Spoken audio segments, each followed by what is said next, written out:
Non, il ne s'exprimait pas beaucoup là-dessus. Non, il n'avait pas envie de s'exprimer là-dessus. J'avais essayé au début de leur poser quelques questions, parce que ça m'intéressait quand même de savoir d'où ils venaient. Oui, mais ils se sont fermés. Hein. Ils se sont fermés. Mes parents, je ne sais pas où mes parents sont, où mes parents sont morts, il y en a qui m'ont dit. Je ne sais plus lesquels, non, je ne sais pas. Je ne sais pas si vraiment les parents étaient morts à ce moment-là, ou s'ils avaient dit ça pour ne pas m'en dire plus, je ne sais pas. Parce qu'il y a le fait que j'aurais dû normalement faire un registre matricule. Alors sur le registre matricule, on doit indiquer l'origine des parents, le nom, le lieu de naissance, vous voyez. Alors c'est là que j'ai vu qu'ils ont refusé de me répondre.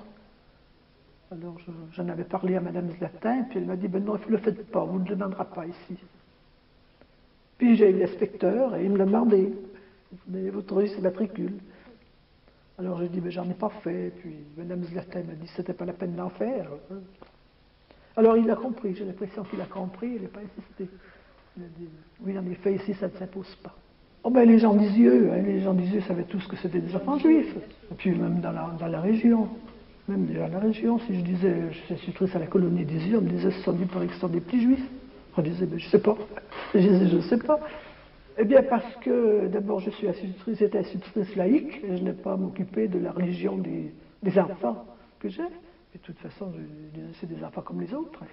Je trouvais que c'était des enfants différents des autres, mais c'est peut-être parce qu'ils avaient été en colonie, c'est peut-être parce qu'ils avaient l'habitude de vivre en colonie, parce que je trouvais qu'il y avait beaucoup de solidarité entre eux, surtout. Ce que on ne trouve pas chez les autres enfants. Vous voyez, les petits n'hésitent pas à se dénoncer les uns les autres, souvent pour faire plaisir à la maîtresse, mais là non. Il n'y avait pas lieu du tout. Hein. Je le sais, mais je ne le dirais pas quand il y avait une sottise de fête.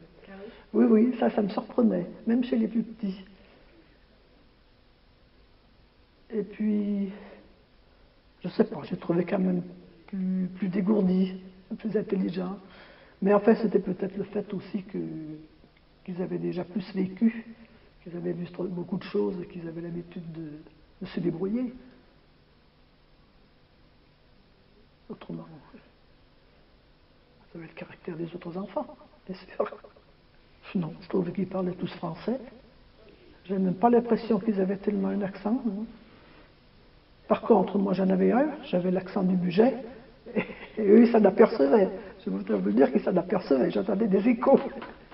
Eh bien j'avais lu quand je les appelais, je criais un rang, alors j'entendais un ré.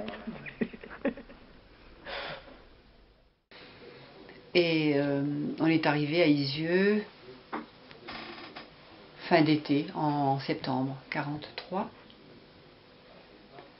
Et les vacances se terminaient. Donc on est resté là. Il a fallu s'organiser. Et je crois que j'ai dû être malade ici, ou j'ai attrapé froid, parce que je me souvenais de la terrasse. Et je me souvenais d'une chambre où j'ai dormi, tout en haut de la maison des enfants.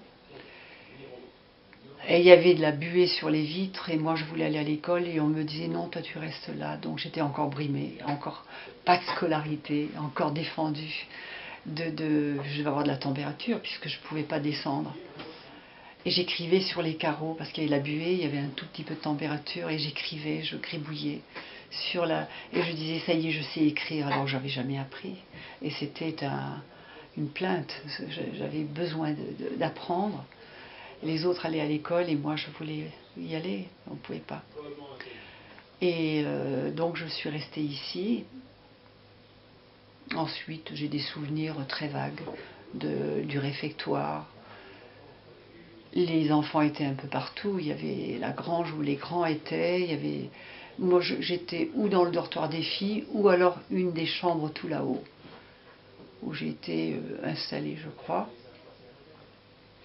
Nous sommes donc restés dès la rentrée des classes, et mon père, qui était enfin en place dans le Gard, voulait absolument nous récupérer.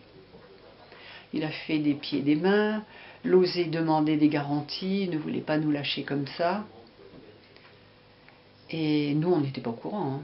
Puis un beau jour, au mois de novembre, fin d'année, on nous a dit, ça y est, vous préparez les affaires, vous partez.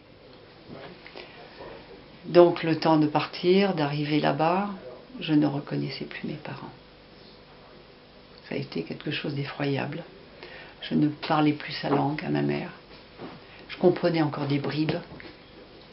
Mon frère Bernard, qui l'avait complètement oublié, me dit « Qu'est-ce qu'elle dit ?» Je traduisais un tout petit peu.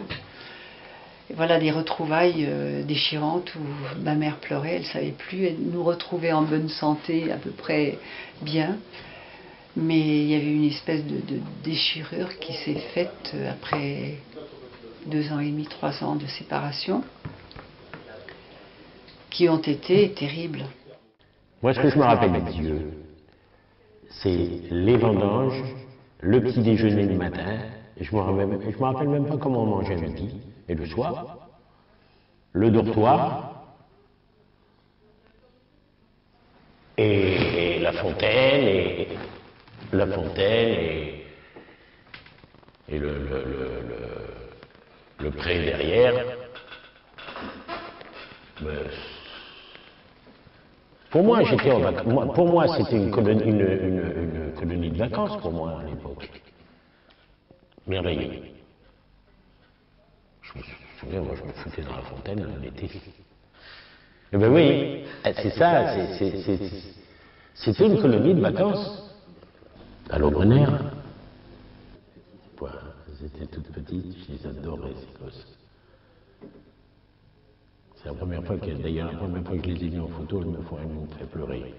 Parce que je me rappelle d'elles, que je leur donnais la main tout le temps, elles étaient toutes petites, elles avaient 3 ans ou 4 ans, je crois. Ouais. Mais dans les grands, j'ai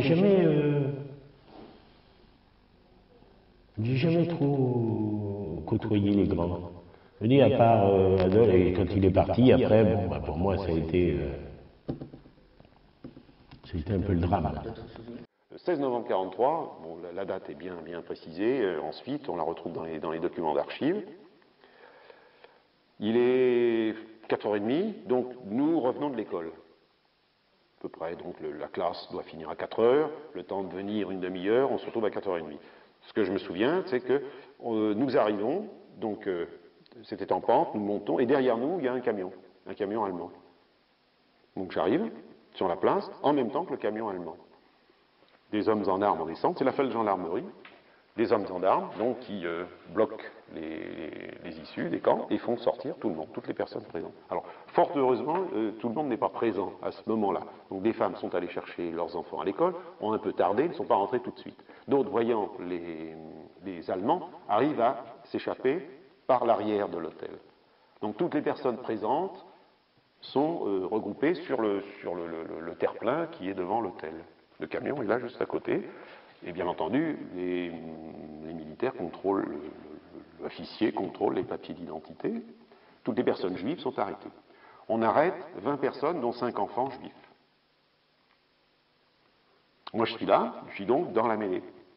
Ma mère descend, évidemment me prend sous sa protection, et on lui demande ses papiers, elle monte ses papiers, elle est juive, elle monte dans le camion. Il y a une personne qui est à côté, et elle va me dire, tu vas avec cette femme, et je ne suis plus ta mère maintenant. Et là, ça ne va pas se passer comme ça s'était passé pour le centre Lamarck, c'est que je ne vais pas m'accrocher à la jupe de ma mère et en hurlant et en disant maman, là il y a quelque chose qui se fait et que je ne dis absolument rien et je donne la main à cette femme et qui me fait passer pour son fils. Elle n'est pas juive, c'est peut-être la seule femme non juive du groupe des 50 personnes qui se trouvaient là à ce moment-là. Donc elle me fait passer pour son fils. Alors autre anecdote, donc toutes ces personnes montent dans le camion. Le camion, évidemment, démarre. Elle veut retourner certainement dans notre chambre pour reprendre des affaires. Donc on tombe dans les escaliers sur un officier allemand qui contrôle qu'il ne reste plus personne dans les chambres et il n'autorise pas, il ne veut pas que l'on monte dans la chambre. Donc il nous arrête et il redemande les papiers. Alors elle lui remontre ses papiers, il demande qui je suis, elle lui dit c'est mon fils. Et il lui demande, vous êtes marié ou marié depuis quand? Ça c'est ma mère qui me l'a raconté. Cette jeune femme a dit une ânerie, parce qu'elle a dit qu'elle était mariée depuis 2 ans ou 3 ans, alors qu'elle tient à la main un enfant qui a 6 ans. Bon, l'officier allemand a à laisser passer puisque je suis là. Par contre, il n'autorise pas de monter dans la chambre.